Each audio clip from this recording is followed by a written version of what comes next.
Selamat pagi Bu Hana Suteja. Pada kesempatan kali ini izinkan kami kelompok 1 untuk mempresentasikan analisis kami terhadap kasus korupsi Pertamina. Kelompok kami ini berisikan saya, Rafael Munte, ada Zeno Cardenas dan juga Jenny Anderson.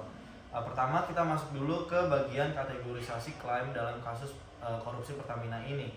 Kami telah mengidentifikasi dan kami menemukan 3 klaim dalam kasus ini. Pertama ada klaim faktual, klaim normatif, dan juga klaim evaluatif. Secara singkat, klaim faktual itu adalah pernyataan tentang hal-hal yang dapat dibuktikan kebenarannya atau sesuai dengan fakta. Lalu kalau klaim normatif itu adalah pernyataan tentang nilai-nilai prinsip atau norma, sedangkan klaim evaluatif adalah pernyataan tentang penilaian atau kualitas sesuatu.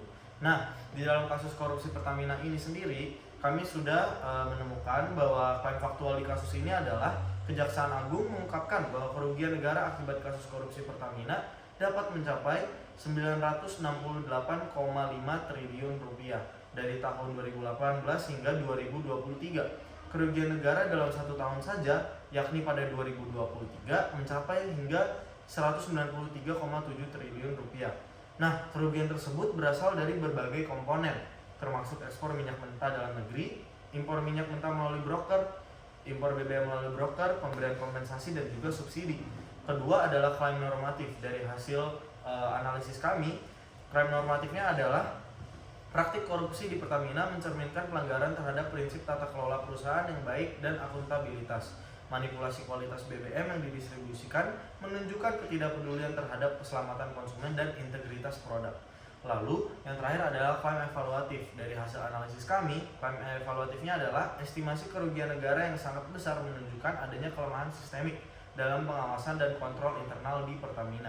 Keterlibatan oknum internal dan eksternal dalam praktik korupsi mencerminkan adanya sindikasi yang merugikan negara secara signifikan. Lalu sini kami juga ada analisis kritis. Yang pertama itu identifikasi. Dari analisis ini kita dapat 4, yaitu pelaku, periode, objek, dan masalah. Yang pertama dulu, pelakunya itu adalah oknum internal Pertamina dan pihak eksternal yang terlibat dalam praktik korupsi. Periodenya itu sejak tahun 2018 hingga 2023. Objeknya tata kelola minyak mentah dan produk kilang Pertamina. Nah, masalahnya itu di sini adalah praktik korupsi yang menyebabkan kerugian negara hampir 1.000 triliun atau 1 kuadriliun. Lalu di sini ada analisis dan evaluasi.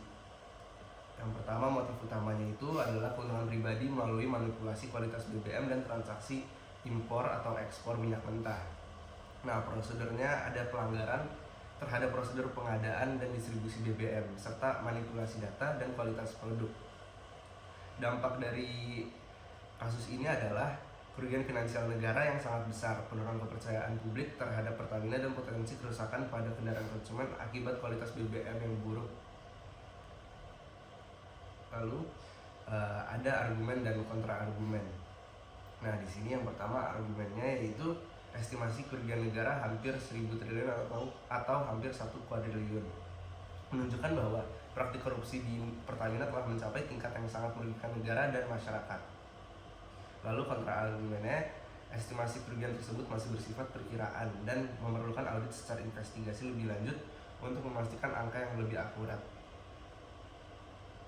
Nah, analisis kritis ini diperlukan sebelum menyimpulkan keterlibatan semua pihak.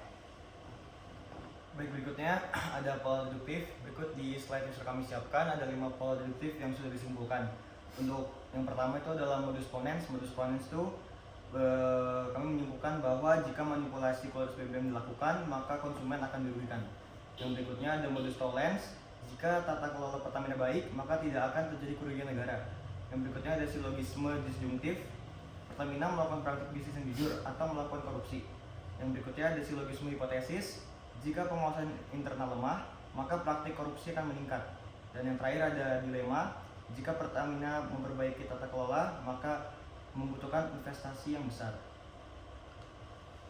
Untuk berikutnya adalah argumen induktifnya. Di sini kami sudah membagi 2 argumen induktif. Yang pertama adalah generalisasi dan analogi.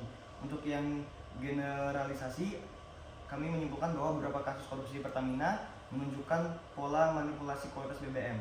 Dan yang berikutnya itu ada analogi. kami menyebutkan bahwa kasus korupsi di perusahaan energi lain menunjukkan bahwa kurangnya pengawasan internal meningkatkan risiko korupsi. Dan yang berikutnya itu ada kesesatan berpikir. Kami mendapat 3 aspek dari slide ini. Yang pertama itu adalah ad hominem. Ad hominem ini mengalihkan perhatian dari substansi kasus dengan menyerang karakter individu yang terlibat. Misalnya dengan menyebut mereka tidak kompeten tanpa membahas atau adanya bukti konkret. Yang berikutnya itu adalah false dilemma. Di sini dijelaskan bahwa menganggap bahwa satu-satunya pilihan adalah antara menerima kerugian negara atau menghentikan operasi dari Pertamina tersebut. Padahal ada alternatif solusi lain yang lebih baik. Yang terakhir itu adalah slippery slope. Di sini kami menyimpulkan bahwa mengklaim satu kasus korupsi akan menyebabkan kehancuran total ekonomi negara tanpa bukti yang mendukung. Sekian presentasi dari kelompok kami. Kiranya apa yang kami presentasikan ini berguna untuk kita semua dan terima kasih sudah mendengarkan. Tuhan Yesus memberkati.